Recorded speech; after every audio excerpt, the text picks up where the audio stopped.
Hey everyone, New Throw 12 here, and welcome back to more Fate Zero. This time, 16 and 17, I believe. I think that's what we're on. This time, I'm happy. I'm fucking happy starting this because Lancer's finally fucking dead. Good.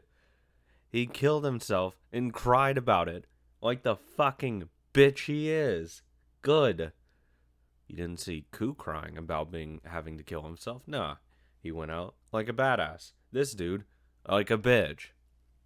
Absolutely so satisfying to see. So satisfying. I love Kiritsugu doing something for once. It took 16 episodes for him to do something. He finally did something. And it felt good. It felt deserved.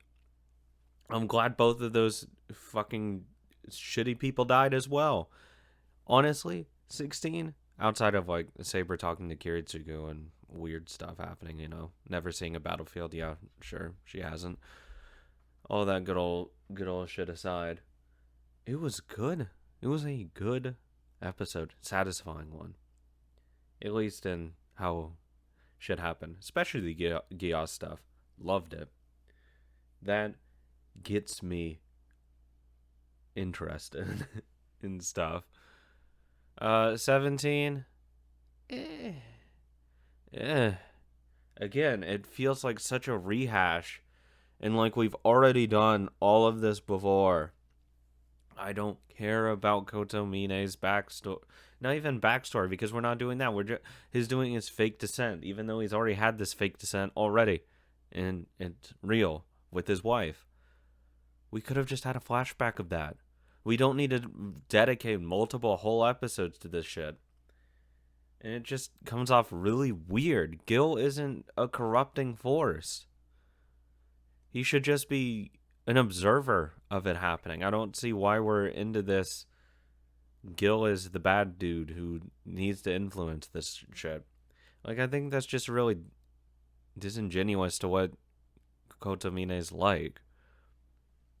Like, he doesn't need someone to tell him what he thinks because he already knows what he thinks and what he feels. It's like, eh, a waste. It feels like a waste of time, honestly.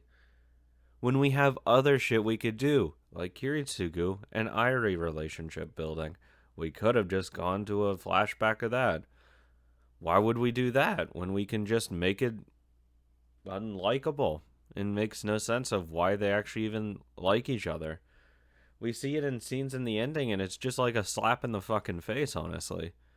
Why show it in the ending if you're not going to actually show it?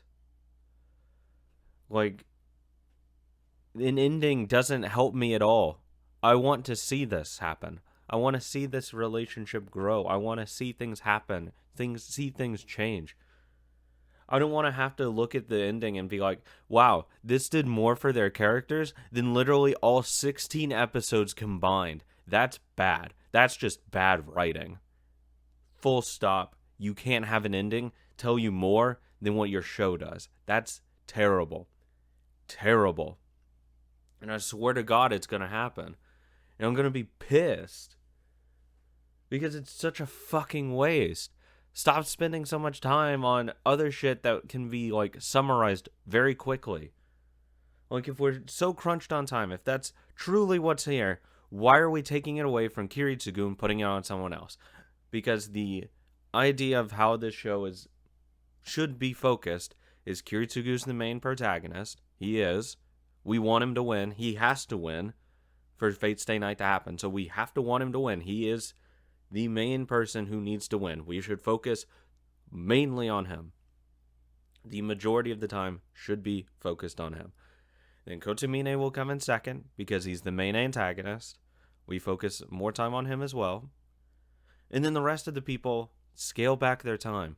Sure, Ryder and Wave are really fun to hang around with and see, but they shouldn't have the exact same amount of time talking as Kiritsugu, or even more sometimes. Like, this shouldn't be a thing that happens. It just doesn't make sense. We don't want Waver to win. If Waver wins, bad shit happens. Or at least Fate Stay Night doesn't happen. And we want it to happen.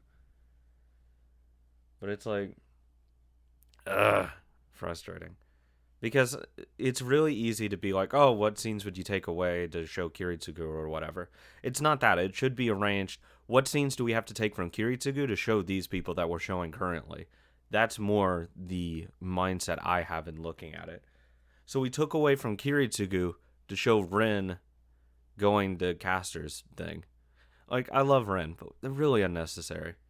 We took time from Kiritsugu to show more of Kotomine doing a fake downfall or whatever, or a fake change of heart, or quote unquote coming to himself, or whatever.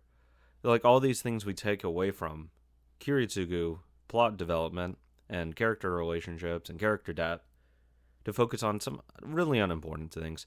Lancer's stuff, we don't even know who he is. We wasted time on him, but we still don't fucking know. Like, they showed one, like, cuts or back, like, flashback, I guess, but it was too snapshotty to actually understand what the fuck was going on. Or at least I'm too fucking stupid to know what's going on, because I shouldn't have to go on Google and be like, hey, what's this dude's backstory? If I want to know it. Like, if we're gonna spend time on it, just fucking tell me what his backstory is. Don't half-ass it. But it's like, that's just what's frustrating. It's the decisions to show some things but not show the other things. Like, they go to the church. Usually they'll like go on and on about what he did with the Einsbergs. No, this time we're just gonna say, yeah, things happened with him. Like, really? Now we do that? Now we get the shortened version? Come on. That was interesting. That's some history of why they have, this thing against each other. No, we're not going to talk about it. It's so fucking ridiculous. Like, it's just some of these decisions to show things and not. It's just really poor execution and planning in my eyes. Like, god damn. But that's probably about it. It's a shorter one. Mainly because I couldn't complain much about 16. I like 16 for the most part. Lancer dying, Archibald dying. Oof, amazing. I had a grin on my face as all that went down. Amazing. Couldn't have it be any better. They deserved to die. Oh, also I have to say, sad that Irie's dying. It sucks that every servant that dies, she's just gonna slowly die faster. Honestly, it's just disappointing and depressing. Sad. Anyways, on to 18 and 19. Hope more people die that I don't like. Hey, maybe Ikaria will fucking die. That would be a dream.